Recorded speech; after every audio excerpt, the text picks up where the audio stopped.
Tumepea fertilizer kila mtu fertilizer ya kilo 8 na mfuko moja ya mahindi. Kwa hivyo tumeshukuru wakavana yetu kwa vile wametufanyia. Iko sawa, sio kama ile iko hapo mwaka ingine, iko na mavi ya ng'ombe ama nini. Hivyo iko sawa. Mimi nimekagua mzuri. Iko sawa.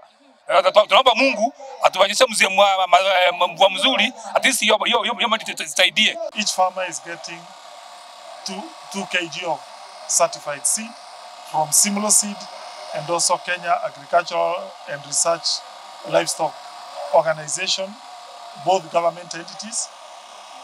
They are the consignment is of about 4,000 because one packet of maize seeds is about 1,400 plus 16 kg of fertilizer.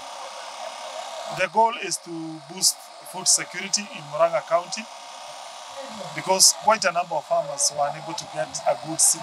So we believe this seed will create a bounty harvest and therefore boost food security in Murang'A County. It's a long-term project.